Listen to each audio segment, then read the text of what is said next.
It is time for Original Tales of Horror. terrifying true stories of the paranormal. Urban legends and folklore. Join us as we explore the dark, the terrifying, and the unknown. Welcome to the podcast where no matter what time it is always Horror time.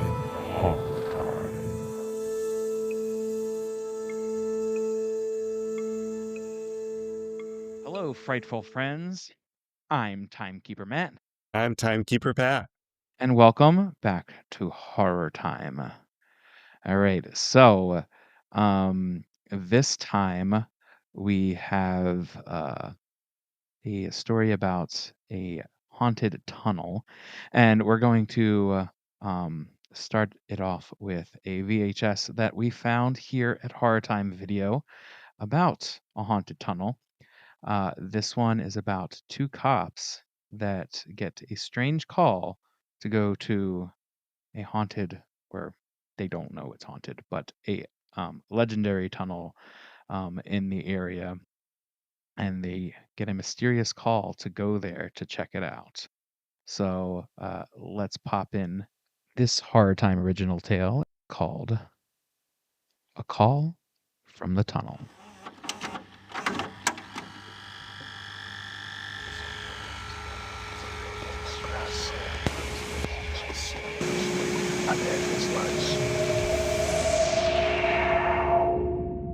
McGinty here.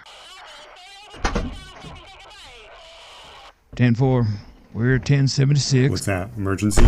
Nope. Dispatch just wanted us to check out Tails End Tunnel. That abandoned one on Fox Trail Road? Yep. They said they got a call from the maintenance phone. No answer, though. Hasn't that place been abandoned for years? Why is there still a working phone in there? Don't get me started. They should have sealed off Tails End Tunnel and cut the power as soon as it happened. But red tape bullshit as usual. When? Are you serious, Phillips? Yeah, I'm not from around here, remember? Right. Looky. Well, Peterson sisters went missing about 20 years ago. Went out for an evening walk. Later that night, their bodies were found. Case has been cold ever since. Well, what does Trails End Tunnel have to do with it? They were urban legend chasers. And they were found in Tails End Tunnel. What legend? Yeah, Phillips, you've got to learn about this town a little bit more. Back in the, 70s, folks started disappearing in and around that tunnel. Lots of talk. Ghosts, aliens, even Bigfoot. Pick your poison. And what are your thoughts? Oh, me? Well, personally, the Willow Creek Butcher. The serial killer? I thought that all happened upstairs. Well, they connected them to smaller crimes around here. The missing cases happened about the same time, and I don't believe in coincidences. And what about those Peterson sisters? Now, there's no way he did it. He got the electric chair in about 85. But that's when the legend took off. People started saying his ghost haunted Tails End Tunnel. Said his spirit killed the Peterson sisters. Didn't help that they died the same way as his old victims did. So you think the call we got from the phone was just another bunch of kids chasing a legend? Wouldn't be the first time. Kids like to come out here, hoping to get a scare. Ugh, kids. What do they expect to happen? Well, Willow Creek, he liked to, how they say, psychologically torture his victims. He'd let them hear the knife before they saw it, drag it all slow-like across the wall so it scraped. And he liked to whistle. Done even whistled it in his cell. Said it calmed him down. What would he whistle? Pop goes the weasel of all things.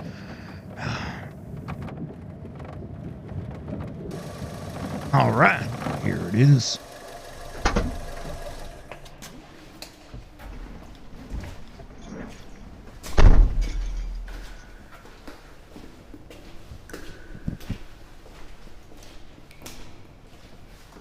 No wonder crime happens out here. It's in the middle of nowhere. Yeah, these roads haven't been used in decades. Tails End Tunnel's built in the 40s, but it didn't last long. How come? Once we entered the war, maintenance stopped being a priority. By the time the boys came home, the town focused on just kind of rebuilding. And, highways became popular in the 50s, and by the middle of the 50s, this place was, well, forgotten. Next thing you know, condemned. It's a shame. The woods around here are beautiful. Yeah, well, I don't get spooked much, but this place gives me the chills. There's the phone. Looks like some punks left it off the hook. Did you hear that? Whoa. This is the police. Hold down, slow down. Hello? Is anyone there? God, Phillips, I didn't hear a thing. I think I got you scared with all damn ghost talk. Yeah, maybe. Whoever's called is long gone. Like I said, bunch of punks, probably pranksters. Let's head back. Actually, if you don't mind, I think we should just go a little further. I swear I saw something. All right, rookie, if it'll ease your mind. I guess you're right. Let's head back. What was that? Did you hear? McGinty? McGinty! McGinty! Oh my god. McGinty! This is Officer Phillips. We have a code, what's it called? An officer down. Send all units to Trails End Tunnel. We're about halfway through. Please, hurry!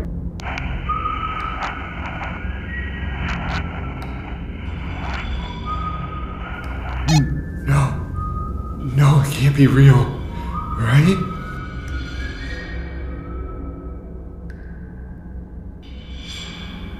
Oh God. No!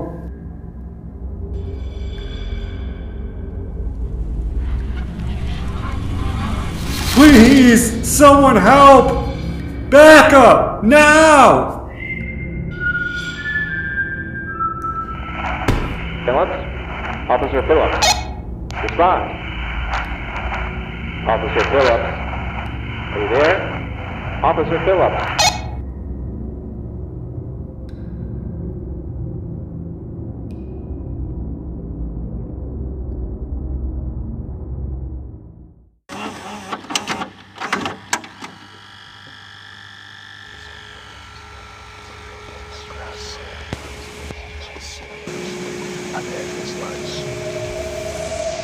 All right, everyone, welcome back. So, as I said, we're going to be talking about an legendary, it's a layered urban legend, because not only is it about a haunted tunnel, but it is also about a legendary town that may or may not exist. So we'll get into that, and we're going all the way over to Japan for this story. It's called the Inunaki Tunnel, and this is our true crime episode, so there is a true crime element involved in the ghosts. So we're going to be talking more about the haunted tunnel itself than the this town, but they are kind of interconnected, interwoven, as you're going to see. So I have an encounter that will go over all the different encounters that have people have witnessed throughout the years. All right, here we go. Either I'm an idiot or I'm an idiot. I guess you can decide after I tell you this story. The year was 1998. I just graduated from college and decided to make a big move from my tiny town in Michigan all the way to Japan for a year. I know, big move, but I needed a change. I was sick of the bubble I grew up in. I wanted something different, something bigger. So I took the leap. Growing up in the middle of nowhere, I had one real hobby: chasing urban legends. If there was a haunted bridge, an old asylum, or a ghost story, I'd go check it out. Sometimes with friends, sometimes alone. Not my smartest habit. When I got to Japan, though, you can guess what I was most excited about: the legends. Ghosts, curses, strange disappearances. The mysteries were part of what drew me there in the first place. Japan apparently is rich with them. So after a few weeks of asking around, one story kept coming up. It wasn't just a ghost story, it was layered. A haunted tunnel, and beyond it, a hidden village. Locals called it Inunaki Tunnel. The legend goes like this. On a remote mountain road, there's an old crumbling tunnel. Locals warn travelers to stay away after dark. Some say if you linger too long, a payphone will ring and a strange voice whispers from the other end. They say the tunnel is more than a passage as well. It's a gateway. Beyond it lies Inunaki Village, where others aren't welcome. There's a sign that supposedly stands at its entrance, carved with the words, "The Japanese Constitution does not apply here." Some claim it's a cult-like town that kills trespassers.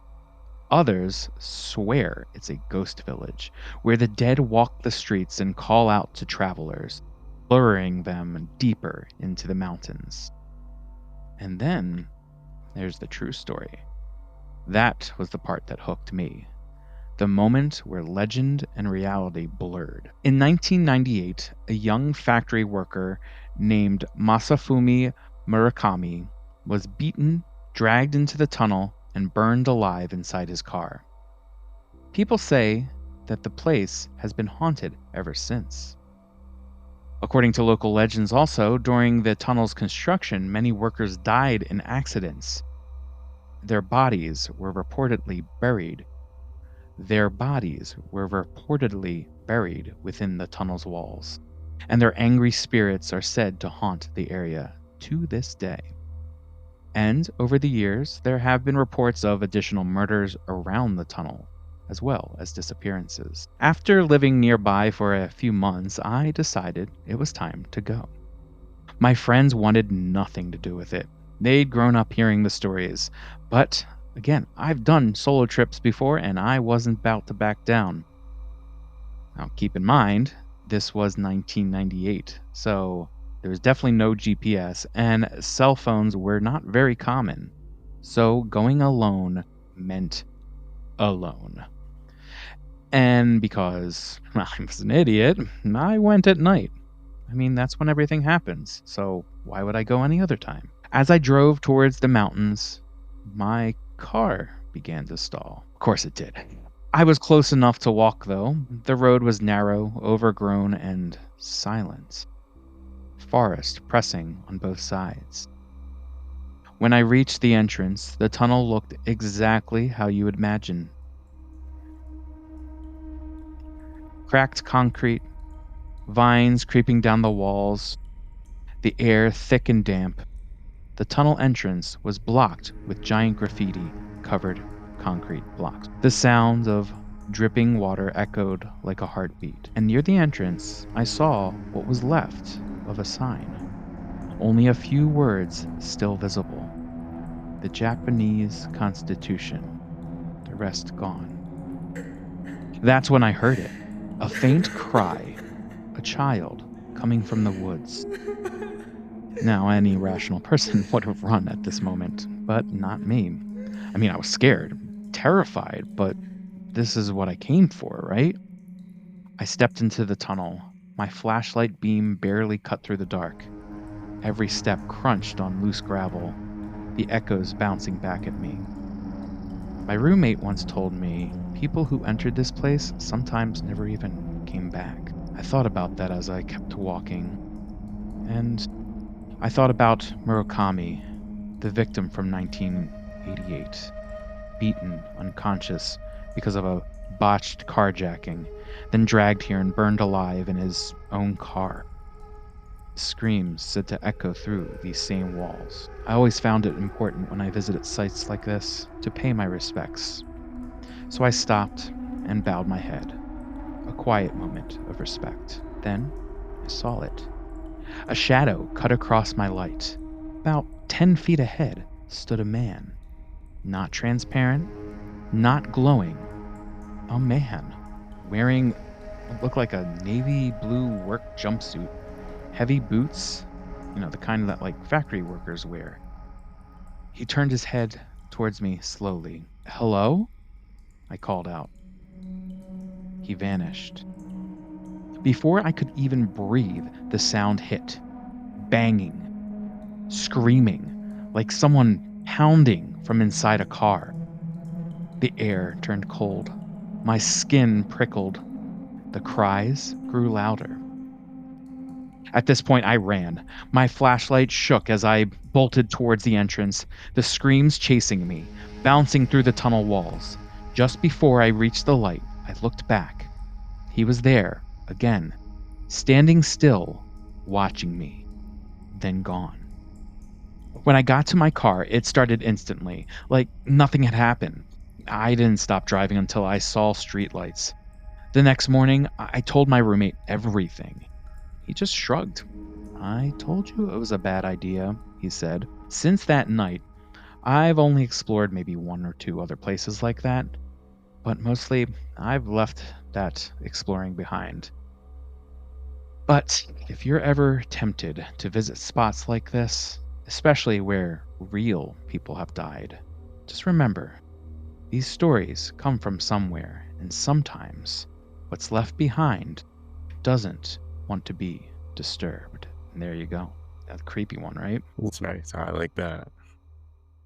I'm sure you might be the same way, but like growing up, I was always into obviously urban legends and something that has led to this podcast, right? And urban exploring, that type of thing has always really interested me. Like, I always used to like doing that with my friends or, growing up and, walking through places that may or may not be haunted or visiting places like that. But I've never seen anything, nor have I ever been to the point where I thought I saw something. That just has never happened to me. Yeah, no, I just same. Loved exploring and going out with the friends, like hiking and stuff, but never came across anything that was like haunted. I've been doing abandoned Yeah, railroad yeah, type yeah, station thing, which was pretty cool. ye Um, and like just broken down houses out in the middle of nowhere too that are like, yeah, dilapidated, no, like they're absolutely. like Yeah, probably I've unsafe to had that be in, too, yep. but Yeah, nothing strange. and especially in, like, the Northeast where we're both from, like, that it's very woodsy and stuff, it tends to have that. And from what I've seen of Japan, it seems like it's a very woodsy area too, so I'm sure there's a lot of areas like that. But I don't know, I've never experienced anything like this, but I like him, like, if I ever experienced anything like that, I think I think I'd call it quits too. Oh yeah.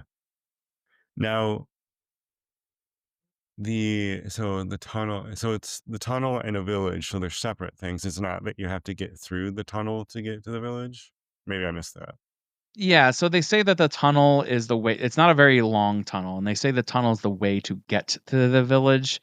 And they say that this village came from like this idea of like this group or this cult that was just kind of done with the way things Japan, like the way that things in Japan were being um run, I guess. I don't know. And that they developed this village where like the Japanese constitution doesn't exist, and they just kind of a lawless land. But no one's ever actually found it. Ah, like a sovereign nation or something, right? Like Yeah, I like guess you could people say can that. do here, like in the U.S. They can make like a Yeah, exactly. yeah, Something like that, but yeah, like there was a little bit more creepiness involved into it, and people putting supernatural elements yeah. into it. Um, but yeah, this tunnel, it's closed now. If you look at pictures of it, it's it's closed off with cement blocks. There's graffiti all over it, um, and just so many things have happened. Like that murder in 1988, like that obviously is a very true thing, an You've awful thing. And we've talked about it before, like these places with this like high amount of negative energy, or negative things that have happened for concentrated like in one area. yeah, it almost seems like for whatever reason, whether it just be culture just trying to make stories up around it, or obviously for these purposes actual paranormal going on, like it seems like that's where it sticks. You you don't see too many like places like, oh, such good stuff has happened around here and now it's haunted. It usually seems to be, oh yeah, no, this place is, some bad shit happened here, so it's now haunted. But yeah, and they've Um, said that other stuff has happened. what else? And you said, and the story said that there was people buried in the walls in there Yeah, too, that's one right? of the things I guess has happened. So it was built in like the 40s, and then it was only operational until like I think the when the tunnel was, when that murder happened, I think it was still operational. And then, or maybe it wasn't. I think it was only operational till the 70s, but it wasn't blocked off like that. And then, yeah, then they just pulled him back there. It was like a botched murder from like, or it was a botched carjacking. It was like 5 teenagers or something, and like they killed this guy. Like they pulled him into.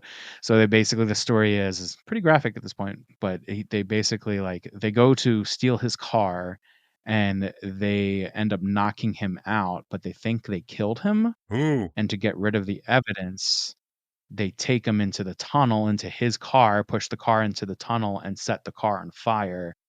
But he wakes up and starts reacting, and he was actually alive at that point. Jesus Christ. So, unfortunately, yeah, he ended up burning alive in his own car. Like, it's a really sad story. And this haunting is around it. So, that's the other thing that kind of gets you. It's like, I know as humans, we are very curious when it comes to these dark type of things, but like exploring these places that have such awful history around it because we just want to get a thrill or a scare. It's like it doesn't seem very respectful. You know what I mean? Yeah, I mean, there are So people like those, but there's that on top of it too. I want to, I would like to think that I would want to just know that there's something else. Yeah, yeah, and I think But that's that's the top of it. That's that's kind of the thing too. It's like the idea of ghosts. Like if as scary as ghosts can be, it's kind of a reaffirming thing. Like if a ghost actually exists, you're like, oh, okay. So I guess there is something afterwards, Like it's almost kind of reassuring in that way, in a weird way. So I don't, and then uh-huh. like humans just have this morbid curiosity. I mean, like we all do to a certain extent. Maybe not, Yeah. not to the extent of some other people. Some people have it a little bit others, but I'm not into the whole glorifying serial killers and all of that either. But it's fascinating. It's fascinating, I guess you could say, like how dark everything can get. And it's fascinating Hmm. the idea of like, could there be ghosts around this, or could this negative energy be causing this? And as we said, like it's not only this incident that has caused that incident, that tragedy that caused the haunting, but there's the people who died from constructing it back in the 40s, which were probably awful conditions. And then you've Yeek. also had disappearances in the woods because it's a very remote mountainous area. If you look it up on Google Maps, it's like I was looking at it, it's very, very forested, mountain, and there's a river I think nearby where they have found a body in the river before. So like it's not like one incident happened in that area. It seems like it's a very remote area where things have happened because it is a remote area. So yeah, which is scarier than the actual ghosts. Right? But yeah. Yeah. You could say, well, we talked about the negative energy, but you could say that it also it, it attracts that too because of all the negative things that happen. It brings more in that way, and maybe that's the luring Yeah. that they Yeah, were that's talking true. about That's too. true. And like the layers of this legend too, you have that village, but then you also have lots of things happening that are just terrifying in general. Like not only do you have that, but you also have a kid crying in the forest, and you Look, have this oh yeah, and then we didn't really talk too much about there's a payphone that apparently is there oh that yeah, will ring, and if you answer the phone, some say that's the way you get into the village is by answering this phone, and then some people say you pick it up and there's no one on the other end, no one's talking, but it will just ring sometimes, which is terrifying in itself. And then you got this apparition, and not only do you have the apparition, you have the apparition of like the final moments of this man, which is yeah. awful. It's like, oh God, I hope he's not. I hope he's not spending his eternity like that. Like, oh, Yikes! terrible. So The yeah, phone reminds me of the Matrix. It's like, make me an exit. yeah, a little bit. Yeah, yeah. Make the exit. Yeah, and then it brings you back to this town, this like dystopian town. But interesting. But yeah, but that's just a fun little, oh well, and not a fun, but like a crazy, tragic little legend. But it was one of the more intriguing legends I've come across that I liked researching about. I just like the Japan for whatever reason has some of the coolest legends. And some of Hmm. the coolest urban legends. I don't know what it is about that culture, but like some of it is just like, ooh, that is some creepy ass shit. Like we've gone over the slit mouth woman in the past, and the cursed sword. I think that was Japan, right? Yep. And then like yeah, there's like yeah, so those things like it's just like The Muramasa one. Yep. yeah, and then we did the slit mouth woman, which is terrifying as well. And I think the slit mouth woman has a movie. This one has a movie too, actually. I didn't watch it yet, but it has a movie. It's in Japanese. I think it's called um I can't remember what it's called, The Howling or something like that. Uh, but yeah, apparently it's from like 2021 or something. So I want to check that out because yeah, again, either films Huh. too. Yeah. Yeah, no, I I was mean, super. I I think I kind of saw it want was to. on I Shutter or kind of want to see something, it. and like they're I'm not gonna lie. yeah, they're films too. Like they're based on these legends seem to be terrifying as well. So it's definitely a culture I like to keep on visiting with their legends and their urban legends, and because it's just so fascinating. But anyway, Okay. so we will be if you liked that story and you like more horror, go ahead and check out our first two episodes of season 5, where we have the haunted doll, and then we have a horror time original tale that we found here at Horror Time Video titled The Long Trip, which is a really cool story as well. And then please, if you want to be so kind to leave us some reviews, some 5-star reviews, that helps us keep going and be known to more people out there. Yeah, so enjoy the rest of your spooky season, and remember, even outside of spooky season, no matter what time of year it is always horror time.